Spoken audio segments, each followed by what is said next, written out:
come on the stage. First of all congratulation, हम तो मिल ही नहीं पाए, ठीक है। सो अभी इस बार अभी तो रिजल्ट आया कुछ दिन पहले, पता है ना, क्या वो भी नहीं पता, ठीक है। सो अभी जो रिसेंटली रिजल्ट आया उसमें रुखसार का कोऑपरेटिव इंस्पेक्टर पे हुआ है, ठीक है। So first of all clap for it. मैंने कहा सबसे बड़े बैचेस में लोगों से मिलाना ठीक है, चलो बड़े बैचेस मतलब जो आंसर राइटिंग कर रहे हैं, बट जो एकदम बेस में है ना उनको ज़्यादा समझ आएगा कि एक्चुअल में तैयारी क्या होती है, जो भी मैं बात कर रहा हूँ आप लोगों से, ठीक है। तो रुखसार से आप लोगों से इंटरेक्ट करेंगे थोड़ा देर, ठीक है। और जो भी डाउट्स हो कुछ भी हो आप पूछ सकते हैं, क्लियर है। और होपफुली कब आप जा रहे हो, कल परसों? सर 19 को जा रहे हैं, ठीक है। अभी तो फिलहाल हैं वहाँ पे, ओके। तो आप लोग अभी उनसे बात करेंगे और समझेंगे कि हाँ रिवीजन करना कितना इम्पोर्टेंट है, ओके। और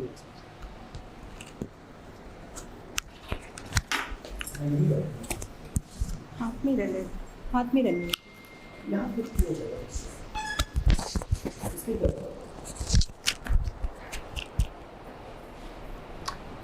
first of all good evening everyone. मेरा नाम रुखसार बानो है। जैसा कि सर ने बताया, मेरा कोऑपरेटिव इंस्पेक्टर में मेरा सिलेक्शन हुआ है। मैं अपना पहले ब्रीफ इंट्रोडक्शन दे देती हूँ। मैं बिलासपुर ज़िले की ही रहने वाली हूँ। मैंने अपनी स्कूली शिक्षा और ग्रेजुएशन सब कुछ बिलासपुर से ही पूरा किया है। और ये मेरा CGPSC मेरा सेकेंड अटैम्प्ट था। फर्स्ट अटैम्प्ट में मेरा प्रीलिम्स क्लियर नहीं हो पाया था। और उसके बाद मैं बिलासपुर IAS से मैं 2022 जून से मैंने यहाँ ज्वाइन किया था। सिर्फ मैं टेस्ट सीरीज़ दिलाती थी, मैंने कोचिंग कहीं और से किया था। लेकिन टेस्ट सीरीज़ का इंपॉर्टेंस अब जब मैंने यहाँ ज्वाइन किया तो मुझे धीरे धीरे पता चलने लगा कि टेस्ट सीरीज़ हमारे में कितना इंपॉर्टेंट है। क्योंकि क्या होता है कि हम जब कहीं से क्लास करते हैं तो वहाँ सिर्फ क्लासेस होती है, फिर हम उसके नोट्स बना लेते हैं और फिर उसको बंद करके रख देते हैं। जब तक हम अपने आप को टेस्ट नहीं करेंगे कि हम कैसे हम उसको अप्लाई कर सकते हैं, कैसे एग्जामिनेशन हॉल में उसको इम्प्लीमेंट कर सकते हैं, तो सब कुछ वेन हो जाता है, कुछ समझ नहीं आता है। तो जब मैं ज्वाइन करी थी तो फिर सब पहला ही हमारा टेस्ट हुआ था हिस्ट्री। उसका जैसे एंशिएंट हिस्ट्री सिलेबस में रहता है, पहला ही टेस्ट था एंशिएंट हिस्ट्री। तो सर जैसे आंसर कॉपी चेक करके सर ने दिया था, तो सर ने बस एक वर्ड बोला था, रुखसार बानो वेरी गुड, अच्छा लिखा आपने। वो इतना मोटिवेशन था मेरे लिए कि चलो मैं अच्छा लिख तो रही हूँ, शुरुआत तो मैंने अच्छा की है, अब देखते हैं आगे धीरे धीरे कैसे होता है। तो टेस्ट एकदम बिल्कुल लाना चाहिए और जो भी डिस्कशन होता है उसको बिल्कुल मिस नहीं करना चाहिए। भले मैं क्लास अटेंड नहीं करती थी डिस्कशन का, बट वो ऑनलाइन आता था तो मैं अपने घर से ही अटेंड कर लेती थी। अगर मैं क्लास नहीं आ पा रही, किसी रीज़न से गाड़ी नहीं है मेरे पास या फिर बारिश हो रही है, तो मैं घर से ही उसको सारे डिस्कशन अटेंड करके, इवन मेंस का जो एग्ज़ाम हुआ था एक्चुअल में, उस दिन भी मैंने जो यहाँ का जो टेस्ट कॉपी था मैं वो कॉपीज़ लेके गई थी, क्योंकि वो एक रिवीजन कॉपी हो जाता है मेरा। उसमें जो मैंने नोट्स बना के रखा था, जो सर ने वहाँ पे डिस्कशन बताया होगा एक्स्ट्रा चीज़, उसको मैं कॉपी को ले जाके वहाँ पे मैं जो 2 घंटा था उसमें मैं रिवाइज करी थी, और वही रिवीजन मैंने अपने आंसर कॉपी में लिखा है मेंस एग्जाम मेन वाले एग्जाम में। तो टेस्ट सीरीज़ का इंपॉर्टेंस आपको जब टेस्ट दिलाओगे ना तो धीरे धीरे वो समझ आने लगा कि कितना इंपॉर्टेंट है। और कई सारी चीज़ें हम जब पढ़ते हैं ना तो उस समय हम भूल जाते हैं, ये इसको छोड़ देते हैं, इंपॉर्टेंट नहीं है। लेकिन जब टेस्ट दिलाते हैं ना तो धीरे धीरे पता चलता है कि नहीं, ये पार्ट ऑफ सिलेबस ही बहुत इंपॉर्टेंट है। तो उसको पढ़ना और उसके अलग से नोट्स बनाना ये बहुत ज़रूरी है। और जैसे टेस्ट में मार्क्स भी बहुत कम आते, कभी कभी धीरे धीरे स्टार्टिंग में अगर हमारा उतना अच्छा नॉलेज नहीं है तो कम आता है। तो ऐसे में कई लोग क्या करते हैं, टेस्ट देना छोड़ देते हैं। शुरू में सबके मार्क्स कम आते, मेरे भी मार्क्स कम आते थे, लेकिन फिर धीरे धीरे मैं कभी कभी टॉप भी कर लेती थी। तो फिर मुझे ऐसा लगने लगा नहीं, मेरे में है ऐसा कैपेबिलिटी, मेरे में पोटेंशियल है। तो ये सब धीरे धीरे समझ आने लगता है जब हम टेस्ट देते हैं। तो बस यही मेरी जर्नी, बस अभी शुरू, ज़्यादा समय से मैं यहाँ नहीं हूँ, लेकिन बिलासपुर IAS में मैं 2022 से अभी तक मैं जुड़ी हुई हूँ। और ख़ासकर इंटरव्यू में तो बहुत ज़्यादा सपोर्ट सर लोगों ने, खेम सर हो गए, भेषमणि सर हो गए, पंकज सर खुद रात को 10-10 बजे उन्होंने मुझे कॉल करके बहुत चीज़ों के लिए उन्होंने मुझे सपोर्ट किया। स्पेसिफिकली डॉक्यूमेंट के लिए मेरे कुछ डॉक्यूमेंट में मिस्टेक्स हो गए थे, तो उन्होंने बहुत ज़्यादा सपोर्ट किया। बहुत सपोर्टिव फैकल्टी। आप लोग अगर किसी भी चीज़ के लिए कभी भी दिक्कत होता है 24 आवर्स अवेलेबल रहते हैं, ऐसे कोई नहीं होता है। तो सर लोग बहुत सपोर्ट करें हम लोगों को, बहुत अच्छा लगा। बाकी आप लोगों को अगर किसी भी चीज़ के लिए डाउट हो तो पूछ सकते हैं। जैसे अगर ठीक है मैं ही बताती हूँ, जैसे प्रिपरेशन आप लोग अगर स्टार्टिंग फेज में है तो कैसे प्रिपरेशन किया जाए। प्रिपरेशन के 2 पार्ट होते हैं, एक होता है जो हम बुक से पढ़ते हैं वो, और एक होता है इमोशनल प्रिपरेशन होता है। तो सबसे पहले बुक वाली प्रिपरेशन में आते हैं। तो प्रीलिम्स, मेंस और इंटरव्यू को तो बाद में कर सकते हैं, लेकिन प्रीलिम्स और मेंस से पहले अपने को सबसे पहले होना चाहिए कि हमारे पास एक प्रॉपर नोट्स होना चाहिए किसी भी चीज़ के लिए। तो सर आप लोगों को प्रोवाइड करते ही होंगे नोट्स वगैरह, तो उस नोट्स को जितना हो सके उतना ज़्यादा रिवाइज करें। आप कहीं भले एक नोट्स फॉलो करें, ज़्यादा जगह भागने की ज़रूरत नहीं है। क्या होता है, लोग वो अच्छा आ रहा है वहाँ से वो बुक ज़्यादा अच्छा है तो उसको पढ़ने लगते हैं, फिर जो अपने पास जो बेसिक मटेरियल है उसको भूल जाते हैं। ऐसा नहीं होना चाहिए। जो सर प्रोवाइड कर रहे हैं ना, जितनी बार हो सके, मैं कैसे करती थी, मैं डेट्स लिख देती थी कि इस तारीख को मैंने इसको पढ़ा है, अब नेक्स्ट टाइम मैं इसको 3 मंथ बाद ज़रूर पढ़ूंगी। तो ऐसा क्या होता है, रिवीजन बहुत इंपॉर्टेंट है। रिवीजन नहीं रहेगा ना, अभी भी बहुत सारी चीज़ें आप लोग मुझसे पूछोगे तो वो मुझे अगर रिवाइज नहीं है तो मैं नहीं बता पाऊँगी। रिवीजन बहुत की एलिमेंट है इस एग्ज़ाम का। अगर रिवीजन नहीं करेंगे तो किसी भी चीज़ के लिए हम तैयार ही नहीं रहेंगे। तो जो नोट्स प्रोवाइड किया जा रहा है, सर तो क्वेश्चंस आंसर फॉर्म में भी क्वेश्चंस देते हैं, तो उस आंसर्स को आप पढ़िए, कैसे आंसर फॉर्मेटिंग करते हैं सर पूरा बताते हैं, कैसे इंट्रो देना है, कैसे बॉडी में हम क्या इंक्लूड कर सकते हैं। या फिर आप अगर आंसर लिखते हैं, सर से चेक करवाते हैं, सर आपको अपनी नेगेटिव्स भी बताएंगे कि आप इसमें क्या पॉइंट ऐड और करते हैं तो आपको मार्क्स ज़्यादा मिलता। तो ऐसे प्रिपरेशन करिए। और मेंस ही ज़्यादा इंपॉर्टेंट है। प्रीलिम्स भले आपका प्रीलिम्स एक बार 2 बार रुका वो दूसरी बात है, लेकिन मेंस नहीं रुकना चाहिए, क्योंकि मेंस ऐसा है ना कि बहुत कम लोग को चांस मिलता है प्रीलिम्स क्वालिफाई करके मेंस लिखने का। तो मेंस बहुत स्ट्रॉन्ग होना चाहिए। आंसर राइटिंग बहुत अच्छे से करिए, चाहे वो भले वो बेसिक लेवल से आप शुरू करो। शुरू में किसी को नहीं आता, हम लोग को तो बिल्कुल भी नहीं आता शुरू से। हम लोग भले स्कूल कॉलेज में अच्छा परफॉर्म करते थे, बट ये स्कूल कॉलेज वाली एग्ज़ाम नहीं है, ये एक एडमिनिस्ट्रेटिव सर्विस का एग्ज़ाम है। तो उसको उस लेवल पे आप उस लेवल पे सोच के लिखिए कि आप एक एडमिनिस्ट्रेशन में जा रहे हैं, आप उसी अकॉर्डिंग लिखिए। और फिर उसके बाद आता है कि इमोशनल प्रिपरेशन होता है। तो मेरे साथ भी ऐसा हुआ था कि मैं बहुत ज़्यादा इमोशनल हूँ। ऐसा होता है ना कि एग्ज़ाम से पहले मुझे बहुत डर लगता था कि मैं प्रिपेयर्ड तो हूँ, बट क्या मैं उसको इम्प्लीमेंट कर पाऊँगी या नहीं कर पाऊँगी। तो फिर इस समय में भी ना टीचर्स, अपने पेरेंट्स, अपने जो फ्रेंड्स होते हैं बहुत सपोर्ट करते हैं। वो आपको आपकी पॉजिटिव चीज़ को दिखाएंगे कि नहीं तू स्कूल में अच्छा कर रही है, कॉलेज में अच्छा कर रही है, इसमें भी तेरा अच्छा ही होगा। तो एक अपना एक सपोर्ट भी लेके चलो। उनका ऐसा नहीं कि सिर्फ दिन भर पढ़ रहे हैं, हम घर में हैं दिन भर पढ़ रहे हैं। पढ़ना तो है ही, पढ़ने में ना तो कुछ होगा नहीं, लेकिन आप अगर अपना इतना इमोशंस को लेके चलोगे तो कुछ नहीं हो जा। बहुत ज़्यादा इमोशनल होना ये इस एग्ज़ाम के लिए उतना ज़्यादा अच्छा नहीं है। तो अपने इमोशंस को कंट्रोल करके और अपने हार्ड वर्क पे बिलीव करके कॉन्फिडेंट रह के ही एग्ज़ाम क्लियर होता है। क्योंकि प्रीलिम्स एग्ज़ाम के पहले सबको लगता है कि मैंने इतना सारा पढ़ा है, क्या मैं उस दिन क्वेश्चन आएंगे 4 ऑप्शंस में मैं सही ऑप्शंस को लगा पाऊँगी। तो उस समय कॉन्फिडेंट होना बहुत ज़रूरी है।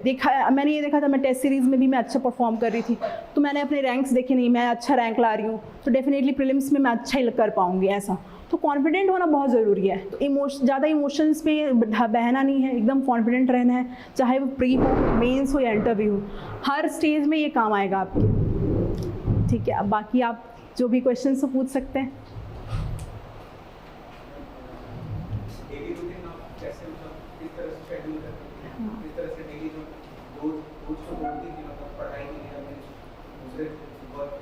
हाँ, जैसे डेली रूटीन मेरा शेड्यूल फिक्स था। मैं अभी भी मेरा शेड्यूल फिक्स ही है कि मॉर्निंग में 5-6 बजे उठना है। मैं नमाज़ पढ़ती हूँ तो फजर से पहले मैं हमेशा उठ जाती थी। उसके बाद फिर वही अपना सारा रूटीन करके फिर मॉर्निंग में फर्स्ट स्लॉट में 2 आवर्स करती ही करती थी। भले फर्स्ट आवर जैसे मेरा लैंग्वेज बहुत वीक है, अभी भी मेरा लैंग्वेज वीक है, तो मैं पहले लैंग्वेज पढ़ लूँ, उसके बाद न्यूज़पेपर वगैरह पढ़ लूँ, फिर नाश्ता वाश्ता करके फिर सेकेंड स्लॉट में आके वहाँ पर जो मेरा मेन GS का सब्जेक्ट रहता था वो पढ़ती थी। फिर खाना वाना खा लिए, थोड़ा सो लिए, उसके बाद फिर थर्ड स्लॉट में जो जैसे Indian GS first second slot में पढ़े तो थर्ड स्लॉट में CGGS पढ़ लेती थी। और फिर शाम में जो रिवीजन रहता था वो सारा रिवाइज़ कर लेती थी, जो दिन भर पढ़ा या फिर कुछ एक्स्ट्रा जो रिवाइज़ करना हो उसको मैं रिवाइज़ कर लेती थी उस समय में। तो ये मेरा शेड्यूल हमेशा से फिक्स रहा है। मैं 2 साल अच्छे से पढ़ी हूँ, पूरा मेरा यही रूटीन चला है। ये रूटीन कभी कभी बहुत बोरिंग लगता है कि क्या कर रहे हैं दिन भर, वही सुबह से उठना, फिर खाना नाश्ता करना, फिर पढ़ना, फिर खाना खा के फिर पढ़ना। लेकिन ये बोरिंग चीज़ ही तो करनी है। अगर बोरिंग चीज़ को हम कंटिन्यू करेंगे ना तो एक दिन ये ज़रूर अपने को बेनिफिट करेगा। ये बोरिंग चीज़ को ही अपने को कंटिन्यू करके चलना है। ये रूटीन फिक्स, एक शेड्यूल होना बहुत ज़रूरी है। कई लोग कैसे करते हैं, मॉर्निंग में पढ़ लिए, कल होकर रात में पढ़ लिए, ऐसे में दिमाग बहुत इधर उधर होता है। इससे बेटर है कि एक शेड्यूल रहे कि हम मॉर्निंग में उठे तो मॉर्निंग में पढ़ें, अगर रात में पढ़ने वाले तो रात में पढ़ो। ऐसा कोई डिफरेंट नहीं है कि आप मॉर्निंग पढ़े हो तो अच्छा हो जाएगा। बस यही शेड्यूल रहता था।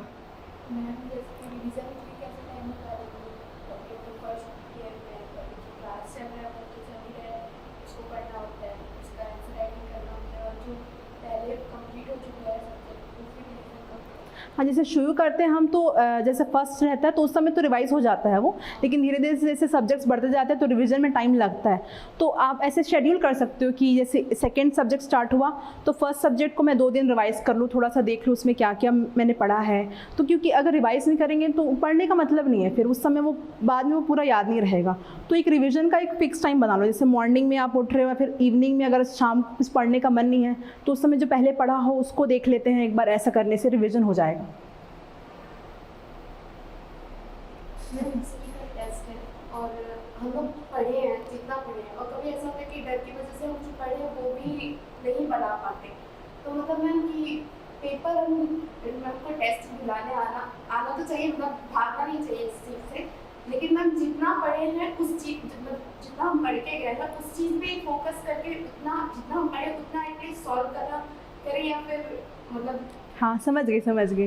ये प्री में ऐसा होता है ना, प्री में इतना अगर सॉल्व नहीं कर देंगे तो गलत हो जाएगा तो नेगेटिव हो जाएगा, लेकिन मेंस में ऐसा नहीं है।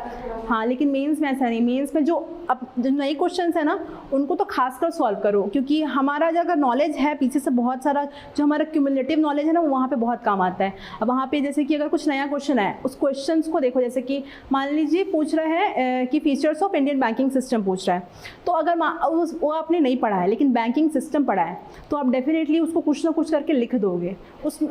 हाँ, ट्राई ज़रूर करना चाहिए, इसे छोड़ना नहीं चाहिए। ट्राई सारे क्वेश्चंस को मेंस में तो ट्राई करनी चाहिए, छोड़ना नहीं चाहिए। छोड़ने से फिर क्या होता है कि आप वो जो आधा 1 नंबर्स खींच पाओगे ना जो आपको मेंस क्वालिफाई कराएगा वो फिर नहीं हो पाता है वहाँ पे।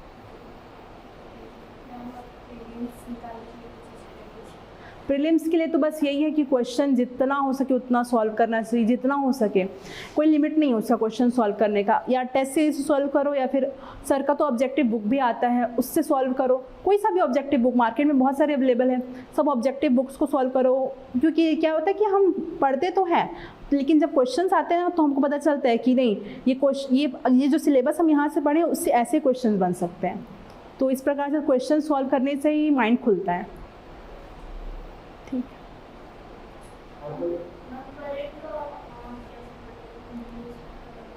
करंट अफेयर्स तो मैं दैनिक भास्कर, डेली मेरा रूटीन था कि दैनिक भास्कर पढ़ना है। तो जैसे मैंने लास्ट ईयर किया था, इस साल तो मैं नहीं कर पाई, लेकिन लास्ट ईयर जैसे कि कुछ हम लोग का कैसे होता वीकली टेस्ट होता था, तो संडे को डेफिनेटली 10 क्वेश्चन करंट अफेयर से आते ही आते थे। तो न्यूज़पेपर को एकदम थरली पढ़ के और उससे जैसे कि एक पैटर्न रहता है CGPSC का कि यही क्वेश्चन पूछे जाएंगे कि जो ज़्यादा चल रहा है। जैसे करंट में पिछले बार बहुत ज़्यादा ओलंपिक्स चला तो उससे क्वेश्चंस आए, तो वो पैटर्न को आप ग्रास्प करें कि क्या पैटर्न पूछना है, तो उसी के अकॉर्डिंग करंट को तैयार किया जाता है। और प्रीलिम्स के लिए लास्ट में तो मैगजीन आ जाता है, उससे आप कवर कर सकते हो, बट वो जल्दी याद नहीं होता। अगर आप साल भर न्यूज़पेपर नहीं पढ़े हैं तो वो तुरंत याद नहीं होगा आपको। तो इससे बेटर है कि साल भर न्यूज़पेपर पढ़िए, तो उससे आप अच्छे से कर लेंगे।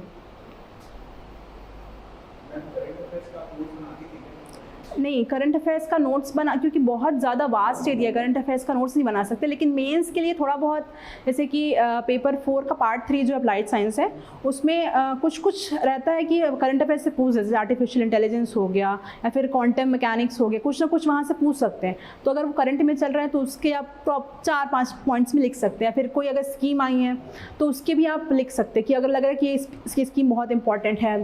कृष्ण कुंज आया था जैसे पिछले बार, तो बहुत इंपॉर्टेंट, तो उसका आप लिख लीजिए कब आया, उसके ऑब्जेक्टिव्स क्या हैं, एम्स क्या, वो न्यूज़पेपर में रहते ही हैं, तो उसको आप एक लिख सकते हो, तो वो आप कर सकते हो। लेकिन ये तभी करना जब आप उसका एंड में रिवाइज कर पाओ, क्योंकि मैंने कुछ बनाया था लेकिन मेरे एंड में रिवाइज नहीं हो पाया था, तो मेरा मतलब नहीं था उसका। ठीक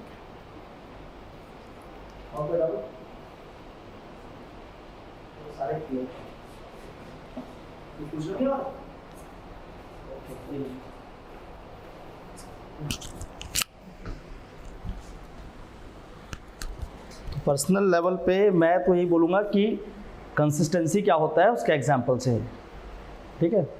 जो मैंने देखा यहाँ पे जब से वो जुड़ी और लास्ट तक, इवन जिस दिन एग्ज़ाम हुआ उसके पहले तक, जो कंसिस्टेंसी होता है वो किसी भी कंडीशन में होनी चाहिए। अगर संडे टेस्ट नहीं दे पाए तो सर फ़ोन करके संडे नाइट को आएगा कि सर मेरे पास ये है, मैं मंडे टेस्ट दे सकती हूँ क्या, या मंडे आके मैं आंसर राइटिंग कर सकती हूँ क्या। ये जो चीज़ें होती ना, रेयर स्पीसीज़ बोलते हैं ना, वैसा होता है। और ये एटीट्यूड बहुत इंपॉर्टेंट है कि आप जो कर रहे हो उसके प्रति आप कितने कॉन्शियस हो।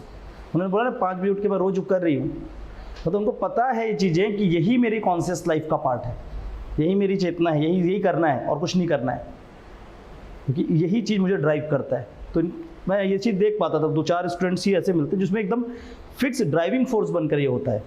बहुत सारे होते हैं, एग्जाम बहुत तो निकालते हैं, सबकी अलग अलग एबिलिटीज़ होती है। इनकी एबिलिटी का सबसे बड़ा पार्ट था कंसिस्टेंसी, और एक एबिलिटी में दूसरा चीज़ था कि मुझे सीखना है।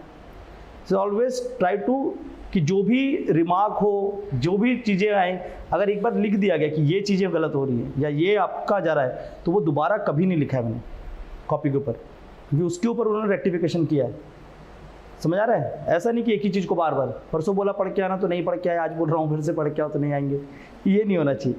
जो एक बार रिमार्क हो गया वो रिमार्क दोबारा रिपीट नहीं होना चाहिए आपके लिए, तभी तो आप क्या कर रहे हो, अपने आप को रेक्टिफाई कर रहे हो, ठीक है। और वो हमेशा से रहा इनके में। So again as a part of culture of BIA जैसा हम लोगों ने डेवलप किया है, हमारे यहाँ पर जितने भी लोग सेलेक्ट होकर आते हैं, then they are the part of our institution, और वो they are the part of your life also, ठीक है ना। ऐसा नहीं है कि अगर आपको इनसे कुछ पूछना हो तो इनके पास कैसे कांटेक्ट करें, हम यहाँ पर बैठ खड़े हो उनसे कांटेक्ट कराने के लिए, और वो डायरेक्टली भी अगर वो नंबर्स आपके लिए अवेलेबल करा देंगे कि उनसे अगर कुछ भी पूछना हो कभी भी, ठीक है, तो वो उसके लिए सर्व करेंगे। यहाँ पर उस तरह का नहीं होता है कि बस एक ऑफिसर बन गया और निकल गए, ठीक है ना।